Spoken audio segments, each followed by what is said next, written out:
Am I the a-hole if I tell my mom that my dad asked if I could be a surrogate for him and his new wife? My 26 female dad, 56 male, has been trying to have a child with his new wife, 40 female, for going on 2 years. They are attempting IVF but aren't having luck. They told me this in confidence and asked if I could keep the fact that they are trying for a baby to myself, which I have done. No problem. Recently, my dad called saying he had something he had been planning to ask me for a while.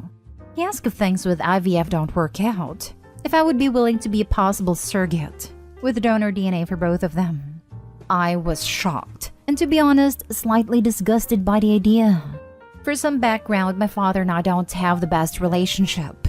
My parents are divorced, and he was an alcoholic up until I went to college. We went 3 years without speaking to each other because of an argument. We only started speaking again 3 years ago. All of this makes the fact that he asks so shocking. When he asked, I gave an awkward chuckle, told him, I don't even know if I ever want to physically have a child myself. And if I do, I would probably use surrogacy myself if I could, you know? He was audibly disappointed when he responded with, No, I don't know. There was an awkward pause and I said, Yeah, well, sorry, but I love you. And we hung up. I was so shocked I thought I had entered a twilight zone and started to feel nauseous. I was going to keep this to myself, but I don't think I can. I want to tell my mom, 60 female.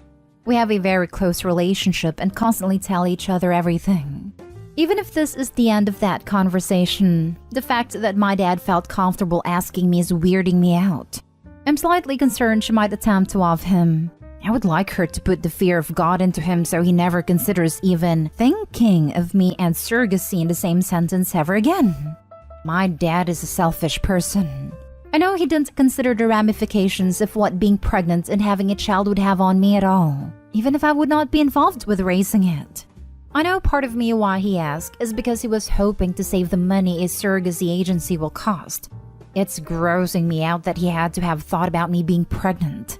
It's just grossing me out, and I'd like to talk to my mom about the situation. Am I the a-hole if I talked to her about this after they asked me to keep the fact they are trying to have a child a secret? It would obviously give away the fact that they are trying for a child and she would 100% yell at him, which would give away the fact that I told her. She wouldn't spread it to other people though, and I do feel like he crossed a line asking this question. Now for the top comments. Not the a-hole. I'm usually the camp of don't spill secrets, but this is a huge ask. And if you need to confide in your mom, confide in her. It's something that majorly affects you. If it eases your mind, you wouldn't even qualify to be a surrogate. No legit fertility place will allow you to be impregnated, so his attempt to get around other fees would fail. Even the places with the loosest restrictions wouldn't accept a surrogate that has never carried at least one pregnancy to term. It's the most major of requirements. I am too when it comes to secrets, which is why I'm having a difficult time of it. But yeah, the fact that he even asked is majorly affecting me. That does ease my mind. I didn't know that at all. Clearly his time spent thinking about asking me was not spent wisely enough. Thank you for letting me know. Your dad would not have been approved to use you as a surrogate. That is how inappropriate his ask is. It is so inappropriate that I question whether he wants a child. He is sabotaging the process by choosing such an inappropriate path. It is so inappropriate that you must tell your mom or someone. Anyone, so that your loved ones can help you heal from the damage your father is doing to your ideal of love and relationships. This is horrifying. Not only is that request just creepy and, I don't even know, I truly can't find the right words. Abhorrent? You need to previously have carried a child to qualify to be a surrogate anyway. So he has clearly not thought this through or talked to a medical professional about surrogacy in general. And anyone negatively responding to the part where she wants to tell her mom, the heck? She was just requested to birth her own sibling. You think her mother wouldn't put obvious pieces together when the child would be given to her father? Jeez. Not stay home. I shuddered. Actually shuddered. You would not be the a-hole if you told your mom as it's about you, not them. Can you imagine telling people you're carrying your dad's baby? Right? How would I explain that to literally anybody? You couldn't explain it without hearing banjos playing. Next story. Am I the a-hole for telling my former mother-in-law to leave my house? I married my late husband Benji in 2008 and we had a daughter together, now 12. In 2020, when she was 9, he unfortunately passed away. I remarried in 2021 and, to be honest, I'm much happier. My marriage with Benji was actually very rocky, though of course his extended family and my daughter do not know this. We are of course still in touch with Benji's family, particularly my former mother-in-law. Ex-mother-in-law attended my wedding and professed to be happy, but she's always been a bit concerned about preserving her son's memory. For example, she made an impromptu speech at my wedding saying that this was what Benji would have wanted for me and my daughter. Benji was an only child, and my daughter is her only grandchild, so I do understand. And she's not really a bad person, just grieving in my opinion. After Benji's death, she wanted to share more of Benji with my daughter, and my daughter was happy to hear stories and see photos. I found it helpful for her to have that anchor and encouraged it. I myself was not that close to ex-mother-in-law even in Benji's lifetime, so we only spoke sporadically. But the further I've gotten into this relationship, the more strained things have become. Months ago, I invited ex-mother-in-law to stay with us for a few days. But in hindsight, her relationship with my daughter was already shifting, and it shifted much more in the interim. My daughter is definitely pulling away. I think it's a combination of settling in here, feeling increasingly distant from her old life, growing closer to her stepdad, and just becoming a teenager. I also think it's more about her evolving relationship with her father/grief than about ex-mother-in-law herself. Maybe she's also picked up on how much happier I am, but I sort of hope not. But ex-mother-in-law came to visit as planned. It's not gone well.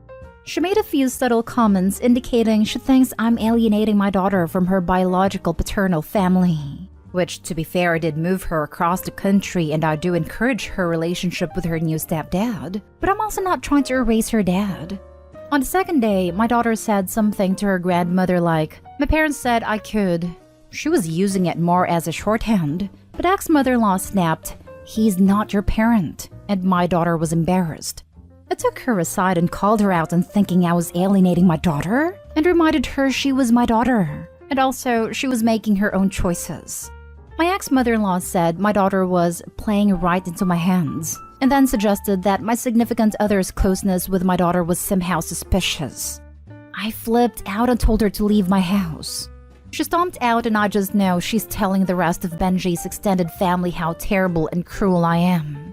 My daughter seemed ambivalent, but my husband thinks I was overly harsh and I should have understood that she was grieving. I feel like it's very hard for me to be unbiased, but I must admit that part of my reason for being upset at my former mother-in-law is because I want her to be happy here and have a good relationship with her stepdad. I mourn Benji too, don't get me wrong, but feel very differently about him to how my daughter feels. If it wasn't for her, I'd make very little effort to keep his memory alive or be in touch with his family at all. Not stay home. You have been very gracious about her need to keep her son's memory alive, but she's crossed a line by trying to prevent your newly blended family from moving forward, trying to prevent your daughter from seeing her stepdad as part of her family, trying to force your now pubescent daughter to stay 9 years old. She wasn't going to be interested in photo albums and repeated stories forever. And finally, suggesting, with no foundation, that your husband's affection for your daughter is somewhat unwholesome. You did the right thing. Yes, honestly, she crossed the line with that insinuation. I get that she's grieving, but that's just unacceptable. Not stay home. This is a pretty clear case of your ex-mother-in-law dismissing your parenting and disrespecting you. It's fine for her to disagree, but ultimately this is your child and not hers, and it sounds like she refused to accept that. Furthermore, the grief is her problem. You can and should be sensitive to a point, but enough is enough. Is enough. Not stay home. She was totally out of line. For me, the "he's not your parent" line was a full-on deal breaker. If I were in your shoes, I absolutely would have clearly and without room for misinterpretation explained to her that if she ever said anything like that to my daughter again, that would be the last time she ever saw her. Sounds to me like you reacted rather tamely and with more poise, and understanding that was necessary. Grief is not an excuse to be an absolute a-hole like your former mother-in-law was. Next story is titled, Am I the a-hole for asking my dad and stepmom what kind of sick joke they are trying to play on me? My mom died, so now I am stuck at my dad's and stepmom's that have siblings all the time. My one request was that they did not make me leave my hometown so that I could be by her grave. I had several relatives offer my dad to let me stay at theirs in my town and then go to his town every other weekend like usual. That way, I could be close to mom, and commute to school would be shorter. He said no, and his wife, who has no parenting rights to me, decided she had a say, and they both forced me to go live there forever. I have been keeping myself busy with school, tennis, and friends to avoid being at my dad's, and to keep myself busy in order to not think about my mom all the time. I have no desire or want to be around their perfect family with no dead main characters, nor do I want to be around people who didn't love my mom or care that she's dead. It was her birthday Sunday, and I had plans to stay in bed. But my dad and stepmom decided to be disrespectful and try and celebrate her birthday with me, and tried to go to her grave with me. I was furious at them both, and asked them what kind of sick joke they were trying to play on me. I told my dad to stop acting like he gave the slightest crap about my mom when he divorced her. I asked my stepmom what rights she thinks she has to my mom, and asked if she wants to go piss on my mom's grave to show that she is a winner or something. My dad yelled at me because my stepmom cried. So I wanted to know if I was actually an a-hole, or if it was my dad putting my last again. Edit. I'm going to ask my dad and stepmom a list of 30 questions I have made that my mom and her extended family and my friends know about me. If they can answer, I will be convinced that they do know me and do care about me, and then will believe that they didn't act in order to mock and spite my mom. If they can't answer, it's proof that they don't know me and then don't care about me. If they don't care and love me, how could they possibly respect my mother? If it's the former, I will try harder to work with them. If not, I'll look out for myself. Now for the comments. I kinda need some more information because it seems to me they are trying to support you in your grief and not meant to mock you. Then yeah, you might be an a-hole, albeit an understandable one. Maybe they want you to join their family and help you with the pain of your mom's loss. She has only been dead for 2 months. I already told them that they have nothing to do with my mom because it's not like they did when she was alive. So them doing this was completely against my wishes, and I was blindsided because they know this. You would probably benefit from grief counseling followed by family counseling when you are mentally and emotionally ready. I'm sorry for your loss, OP. This. I think currently no one is an a-hole. But this is a situation that requires individual therapy, communication, and mutual respect. Opie needs to recognize that although they are messing up a lot, the dad and stepmom are trying to help and support Opie in their grief. The dad and stepmom need to give Opie a little space and let Opie tell or show them what support they actually want. Opie needs therapy to help them process their grief in a healthy way, since it feels like Opie's lashing out at the dad and stepmom for having what Opie wishes they still had. No a-holes here. You sound very young while they're just trying to be there for you. You are also hurting. Please consider therapy. While they are just trying to be there for you. Honestly, Opie doesn't paint it like that at all. Opie sounds like 15 to me, at which point they definitely should have been able to stay with relatives in their hometown and keep up the custody schedule. Remember, you are reading this from the Opie's point of view. It's very clear that these adults are trying to support the grieving child and are making sure they provide a stable home while also giving him access to his mother's grave. Now for the last story. Am I the a-hole for going radio silent on my family after I was told I'm in the wrong for going off on my sister? So, I 27 female, am married 29 male, and in February, my sister 34 female dropped her 2 kids, 10 female and 6 male, to go on a last-minute out-of-state trip. When the 10-year-old was getting ready for her shower, she asked if I could check her hair. Confused, I asked why would I be doing that, but also told her, yes, I'll check it. My niece tells me she had head lice and has had it for a while. I'm shocked, after not being told any of this. I check her hair and sure enough, there's not only eggs but moving head lice. I ask her what her mom had been using to get rid of it, and my niece says mayo and vinegar. I'm baffled, so I call my sister again. After I've already called about them not having clothes packed, they had random clothes packed in their suitcases. And she goes, "Oops, it must have slipped my mind." How does head lie slip your mind? Well, I went off on her, called her an irresponsible mother for not putting her kids first. So we haven't spoken much since February. Well, I've texted her a couple times trying to break the ice so things won't be so awkward. I love having my nieces and nephew over and spoiling them. Well, my oldest niece was over this weekend. She lives with my mom and dad, and I didn't have the gas to drive her home last night. My mom sent my sister's husband, who is an abusive POS, but that's a story for another time, to pick up my oldest niece, 12 female. My other niece came over, so excited to see us, and informed us that her and her brother are never allowed over to my house again. He begged me to talk to her mom about it.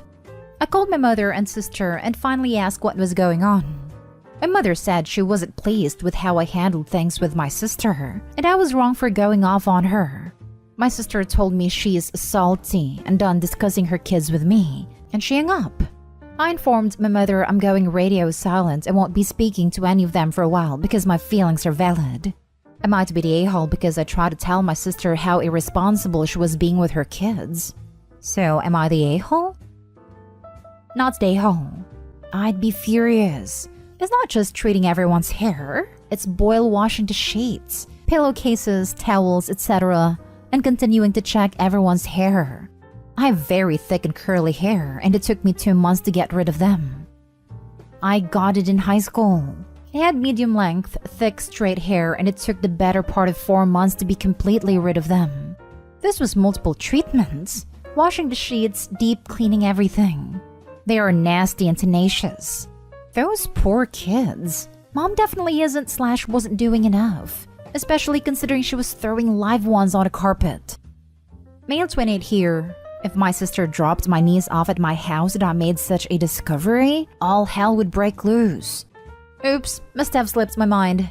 Ah yes, because I was born yesterday and I believe in Santa and the Easter Bunny. Give me a break. Not stay home because you were nicer than I would have been by mile. I'm 30 female and I am with you 100%. When I was a kid, I kept getting head lice over and over one summer. I think my cousin must have been bringing it in. Not to be dramatic, but I've been traumatized. Like once when I was living with my in-laws, my niece had scabies and her mom was/is a POS as is, and didn't get it treated for a month. I even tried to put hydrocortisone on it because she was itching so badly and I had no idea what it actually was. My mother-in-law and father-in-law had it bad because she slept in the bed with them. I had let her use my brush once though, and I had it in my scalp. I had a freaking panic attack. But yeah, needless to say, I would have slapped off had I been OP, especially since I have a little girl myself with a very long hair. No OP, you're not a-hole at all. Your sister and mom are though.